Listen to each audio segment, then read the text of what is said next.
Summary of Atomic Habits by James Clear. Atomic Habits give you an easy framework to improve your life every day if you want to get back on track. In this book, one of the world's leading experts on habit formation provides strategies for forming good habits and breaking bad habits.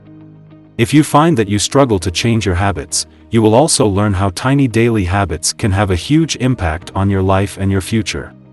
You see, your brain is wired to perform activities that provide immediate gratification and are easy to perform. The good news is that James Clear provides you with a proven system that will help you change your habits and take your life to new heights. You will learn how to make time for new habits in this book. The key to overcoming a lack of motivation and willpower is tracking habits and finding a partner who holds you accountable. Chapter 1. The Power of Small Habits for Success. Many people put too much emphasis on the destination rather than the journey to get there and believe that big decisions will lead them to success. A 1% improvement a day will make you 37 times better than you were before, while a 1% decline every day will cause you to lose ground almost to zero. As a result, small habits make the biggest difference. To reach Dream City, for instance, a plane must follow a particular course of action from native city. It is unlikely that the average observer will notice a 3.5-degree course adjustment. Many people wouldn't even notice it because it's so small. Upon landing, passengers would notice that their final destination has changed from Dream City to Capital City due to a small course adjustment. Since tiny changes aren't noticeable right away, we usually don't notice them. The impact may not be visible for months or even years, but the results can be enormous. For instance, eating a slice of pizza will not make you unhealthy, but if you eat it every night for dinner for a year, you will likely notice a noticeable change in weight. As for yoga, one 30-minute class won't make you fit immediately, but it's the small habits we develop over time that add up to big results. The measure of success in life is habits. Just as a person's net worth is a measure of his financial habits and the measure of his health is a measure of his daily habits of diet and exercise. The choices we make on a daily basis have a greater impact on our lives than we realize. If you want to predict your future, then follow the curve of your daily choices. The key is making tiny changes in your behavior that, when repeated over and over, will become habits that lead to big results. Bad habits can affect us just as easily as good habits can build us up, so understanding how you can build your daily habits to your advantage is important. Chapter 2. How often do you start a good habit like exercise or meditation only to find that after a few days or weeks it just becomes difficult? Many people try to change habits in the wrong way or try to do things in the wrong way to change their habits. As a first step, we need to understand how habits are formed. Habits are formed in 4 steps: cues, cravings, responses, and rewards. Take a moment to consider what you do when you first get into your car. You probably turn the key in the ignition, fasten your seatbelt, look in your mirrors, and then drive. Having repeated it so often that it's instinctive, it happens automatically without you even realizing. What is the process of habit formation? When you get in your car, you begin your habit by performing an action. Getting you from one place to another is the first step, and the second is craving a change of state. If you want to go somewhere, you put the car in drive and go. Once you arrive at your destination safely, you will be rewarded with a feeling of relief or comfort. Several daily habits can be affected by the habit loop, like brushing your teeth, eating breakfast, or drinking coffee in the morning, which triggers your desire to feel fresh and clean. You go to the bathroom as your response. You go to the bathroom as your response. Sink and prepare your toothbrush. Your reward is a fresh mouth that makes you ready for the day. Cues trigger cravings, which motivate responses, followed by rewards that satisfy the cravings and become associated with the cues. Cues and cravings drive us to perform certain behaviors, which are aimed at solving a particular problem. For example, the problem phase could include the cue of your phone buzzing when a new text message has arrived. The craving is to know what the message is about. When the solution phase occurs, you grab your phone and unlock it to satisfy your craving for reading the message. Obviously, these habits aren't all that bad, but when we adopt unhealthy or bad habits, we see the consequences. Eventually, the habit becomes more difficult to break, which is why you need to understand the habit loop so you can learn how to replace your cues, cravings, responses, and rewards to create better habits. Let's see how we can go about it. Chapter 3. If your phone buzzes or you drink coffee, it is obvious that you are prompted to check your messages or brush your teeth. However, once you learn how our actions are influenced by certain stimuli, you can manipulate your cues so that you can build better habits. Anne Thorndike, a primary care physician at the Massachusetts General Hospital in Boston, for example. By changing the environment in the hospital refrigerators, she was able to improve the eating habits of thousands of employees and visitors. The number of bottled water sold in the cafeteria increased by 25.8% over 3 months after she added bottled water to every drinking station. By making simple adjustments, people made healthier choices, resulting in a drop in soda sales of 11.4%. You see, the most powerful sensory cues for drinking water, since it was more prevalent than soda. Vision is one of the most motivating factors for behavior in humans. The human body contains almost 11 million sensory receptors, and almost 10 million are dedicated to vision alone. As we can design our environments to our advantage, a small change in what we can see can lead to a big change in what we do. For instance, if you want to develop a habit of practicing guitar, a small change in what we see will have a big impact on what we do. Instead of keeping your guitar in a closet, place it somewhere easily visible like the middle of the room so that you're more likely to practice. Place snacks on the counter instead of hiding them somewhere in the cabinets when you want to eat healthier. To make working out more convenient, put your workout clothes and sneakers out the night before so that you can see them when you wake up.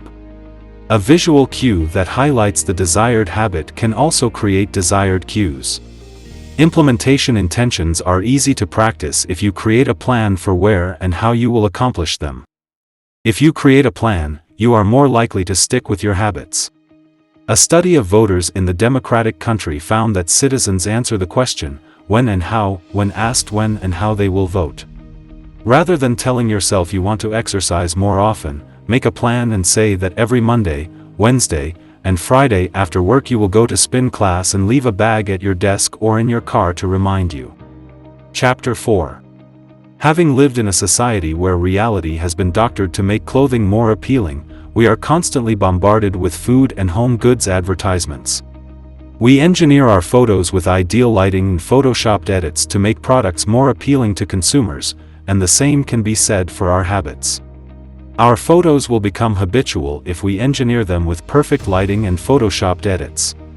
As we engineer our photos with perfect lighting and photoshopped edits, the more likely it is that it will become habitual. It is possible to make our habits more appealing to consumers by applying the same principle. It is more likely that something will become a habit if it is appealing. Our brain releases dopamine when we do something pleasurable, such as eating food or having sex.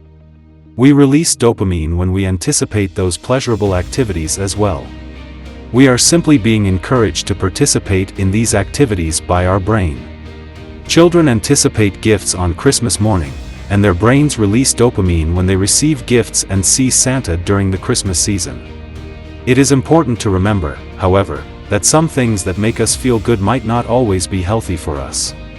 For instance, people easily become addicted to drugs, sex, and food, all of which make them feel good during the activity and before it. Our health and relationships may suffer as a result of these addictions, so we should use our best efforts to overcome them. Forming good healthy habits requires knowledge. We are more likely to keep a habit if we are looking forward to it, and temptation bundling can help us make habits more appealing. We are more likely to keep a habit if we are looking forward to it, and temptation bundling can help us make habits more appealing. It works when you link an action you want to do with an action you need to do. For instance, Ronan Byrne, an engineering student in Ireland, decided that he needed more exercise, but he didn't want to exercise more, a problem that many of us can relate to. Another fact we can probably relate to is Ronan's love of Netflix. After hacking an exercise bike and connecting it to his laptop, he realized he did not want to simply watch Netflix while writing, so he wrote a code that only allowed Netflix to play if he was cycling at a certain speed. In the end, he repurposed an activity he hated into something he enjoyed. Ronan hacked an exercise bike and wrote code to bundle temptations. You don't need to be an engineer to apply this tip to your own habits. You can make your habits more appealing by downloading your favorite shows or rewarding yourself for achieving work goals. Chapter 5. A professor at the University of Florida assigned his film photography students a project they would submit at the end of the semester to make it simple. The first group of students were divided into two groups. The first group was told their grade was determined by the number of photos they submitted. For instance, 100 photos earned an A. 90 photos earned B, and so on. The second group, however, would be graded on the quality of just one photo. Which group do you think earned the better grade at the end of the semester? The quantity group earned the best grade at the end of the semester, but why do you think that is? Because of the fact that they developed their skills while creating hundreds of images. In contrast, the quality group spent much of their time perfecting just one photo. This concept is also applicable to our habits, because often people are so focused on figuring out the best approach that they never take action. While they may research, plan, and strategize, they never act on the habits they wish to create. You need to stop worrying about how long it will take to form a new habit and instead make it easy and do it. As humans, we are motivated to do what is easy. The more energy a habit requires, the less likely we are to repeat it. Although making a hard habit seem easy might seem difficult. Even the most difficult habits can be made easy with a few tips and tricks. For example, the habit of sending cards for celebrations, birthdays, condolences, etc. is nice, but going to the store is time-consuming. Picking one out, writing a message, and finally sending it out create friction, making us less likely to do it. However, the author's wife has devised a hack to make it easier for you to send cards. By purchasing cards in bulk and storing them in the house, the author and his wife are far more likely to make the effort to send cards. With this tool, they don't have to go to the store to buy cards anymore, and they can stop bad habits as well. Making a bad habit impractical to do is the best way to break it.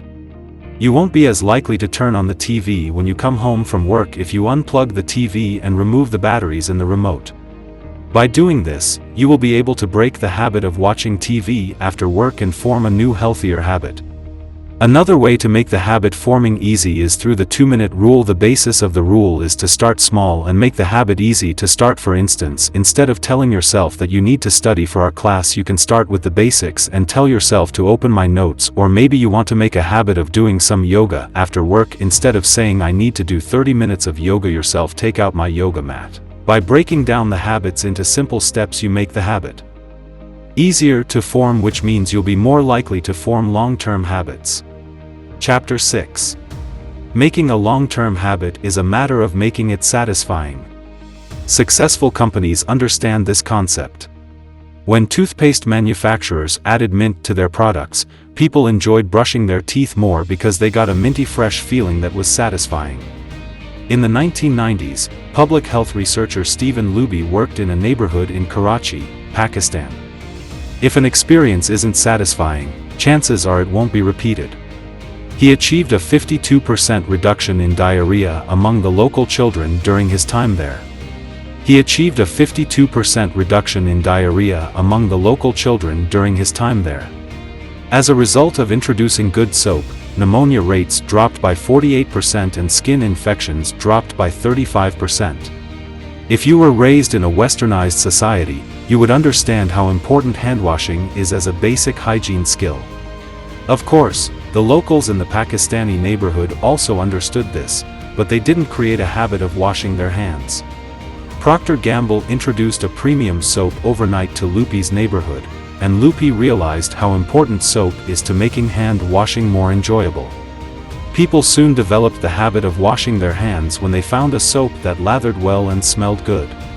While brushing our teeth and washing our hands bring immediate satisfaction, many other habits do not. This is called a delayed reward. We may go to work every day, but the reward of receiving a paycheck may not arrive until the end of the month. Similarly, you may start working out every morning, but you won't see weight loss and toned muscles until weeks or even months later. On the other hand, habits that lead to immediate satisfaction might have delayed consequences. That's why people still smoke when they're tired. Although they know the risks could cost them their lives, the consequences of cancer may not happen for another 20 years, but at the moment, smoking relieves stress and satisfies a nicotine craving. Due to these delayed consequences and delayed rewards, you should attach immediate gratification to habits you wish to pursue. For instance, the author tells of his friends who opened a savings account they named Trip to Europe to kick the habit of going out to eat so they could get healthier and save more money. Within 24 hours of avoiding eating out, they transferred $50 to their savings account. It gave them a sense of immediate satisfaction to see the money go into savings, encouraging them to continue the habit. As a result, the money went into savings, which encouraged them to continue the habit. Chapter 7. Habits are important. Making progress toward kicking a bad habit or implementing a good habit can be challenging, but rewarding. We crave visual evidence of progress when we are trying to kick habits like smoking, but sometimes that satisfaction is delayed, causing us to give up on those healthy habits. By implementing habit tracking, you can measure your progress visually. Habit tracking is a simple but effective method of keeping track of your progress. However, Benjamin Franklin successfully tracked his habits. Franklin began carrying a booklet everywhere he went at the age of 20. In this booklet, he recorded every time he adhered to his 13 personal virtues. These virtues included activities that he should avoid, like frivolous conversations, as well as things he should do every day, like always doing something. Each night, Franklin would make a visual diary of his healthy habits by recording his successes. To accomplish your daily habits, keep a calendar that you cross off when you complete them. By tracking your habits with a calendar or diary, you will be more likely to stick to them. Tracking is not only obvious and creates a visual measure of your progress, but it is also a satisfying habit at the end of the day when you've accomplished your goals. A sense of anticipation will come with crossing off each day. The act of crossing off each day has also been found to be satisfying by most people, according to research. By tracking progress, people are more likely to lose weight, lower blood pressure, and quit smoking.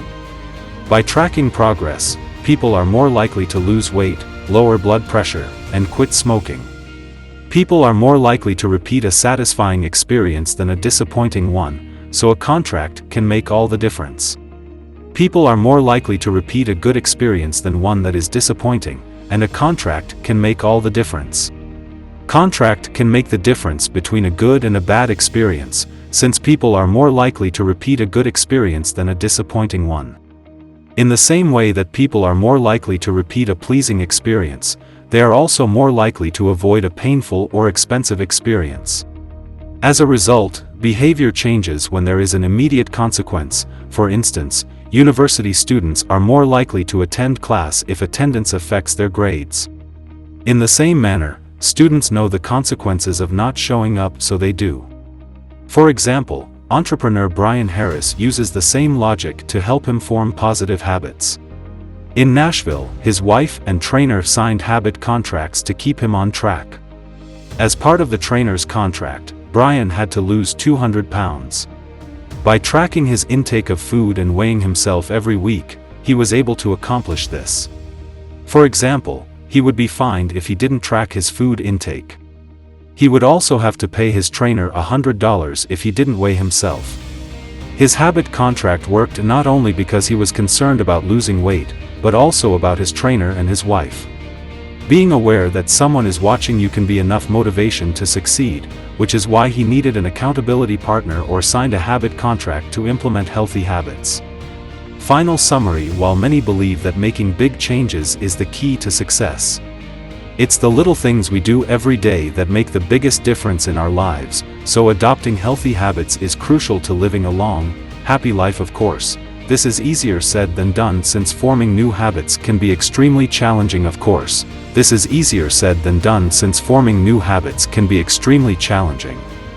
To help you implement new habits, there are several tips and tricks available today. The 4 laws of habit formation include making it obvious, attractive, easy, and satisfying. If the experience is easy, enjoyable, and satisfying, you are more likely to stick with it. Having an accountability partner and a habit contract will aid you even further as you start new healthy habits or kick bad ones. I have summarized Atomic Habits by James Clear. The end. Written by Mr. Rai as a quick summary. To get notified when we post a new audiobook summary on YouTube, click subscribe if you like this audiobook summary. Atomic Habits is a self-help book